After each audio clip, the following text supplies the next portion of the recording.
ক্যামেরাম্যানদের আস্তে, আস্তে দেখা যাচ্ছে যে মানে সম্মান, তারপর আগে যে সম্মানটা ছিল এখন সেই সম্মানটা নেই।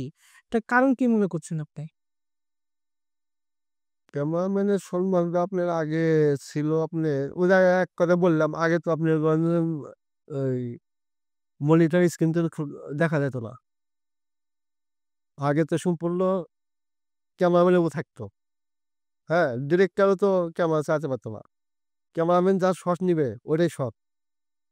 ক্যামেরাম্যান ভুল শট নিলে ওইটাই শট।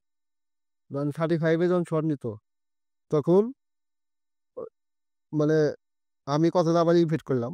মানে ক্যামেরাম্যান যদি আপনার যদি 35 এর ক্যামেরা যদি আপনার যদি শট যদি আপনার এনজি হয় তার টাকা হইছে পানিতে যাচ্ছে। আগে ডিরেক্টররা সবাই ক্যামেরাম্যানকে মূল্যায়ন করতো কেন? আর্টিস্ট ডিরেক্টর বলে দিত যে, "এই আর্টিস্ট কিন্তু ক্যামেরাম্যান আমার ছবির এই কিন্তু জানবাব সব।" হ্যাঁ? মানে তার তো ফিল্ম তো এনজি হলে তো টাকা ফালা। মানে একটা আপনার ফিল্ম নষ্ট হইতেছে। তার ফিল্ম আইনা আবার টেহা দিয়ে ফিল্ম কিনে এনে শুট করা লাগবে না? ওদের তো পড়বে ফুটের টাকা। আর এখন আপনি সম্মান করে কেমনে নিবেন? এখন তো আপনি কার্ড ঢুকালেই তো আপনি ১,০০০ মিনিট পাইতেছেন।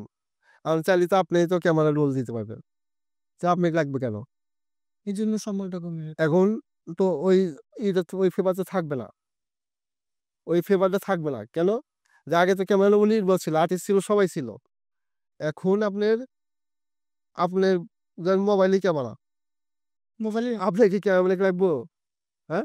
এখন মোবাইলে হ্যাঁ। এখন আপনি মনে করেন যে একটা আর্টিস্ট যেভাবে এরা আসে, এরা একটা আর্টিস্ট যেভাবে এরা কাভার করে।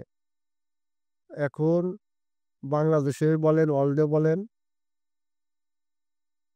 বাংলাদেশে ১০-১২ জন ক্যামেরাম্যান ডিওপি ছিল। তারা এখন পর্যন্ত রেট ছাড়া কাজ করে না। যে লাইট, যে যে জায়গা, যে দাম, হুম? একজন ডিওপি বলছিল, নাম বললাম না। কক্সবাজারে যাইবো আর্টিস্ট শুটিং করতে। আর্টিস্ট দিছে প্লেনের টিকিট। আর ওই ডিওপি দিছে বাসের টিকিট। ওই ডিওপি কইছে কি, "আর্টিস্ট যদি আপনার প্লেনে যায়, আমি যাবো বাসে। আমি আপনার শুটিংই করব না।" হ্যাঁ? বাসের টিকিট ফেরত দিয়ে দিছে। কয়, "আমি আপনার শুটিংই করব না।" আমি কি আর্টিস্টের অংশ কি কম? আমি তো সব এই শুটিং এর জান পাবি তো আমি। আর আপনি দিলেন আমার বাসের টিকিট। পরে ওই ডিওপি যাই নাই। ওই শুটিংই করে নাই। এত সম্মান ছিল তার। না, না, এটা রিসেন্টলি ঘটনা। বছর ২ আগের কথা। আচ্ছা, আচ্ছা, বছর ২ আগে। বছর ২ আগের ঘটনা। ওই ডিওপি যায়ই নাই। তো এই কথা ইউটিউবের এখনো মানে সম্মান আছে। হ্যাঁ, না, না, সে বলছে যে, "আমার এখানে দাম নাই। আমি কেন শুটিং এ যাবো?" আপনি আর্টিস্টকে আপনি প্লেনের টিকিট দিয়ে দিচ্ছেন। আর আপনি ক্যামেরাম্যান, ডিওপি কে আপনি দিতেছেন বাসের টিকিট। পরে ওই ডিওপি শুটিং করে নাই। হ্যাঁ? সে সে ওটা শুটিং করে নাই।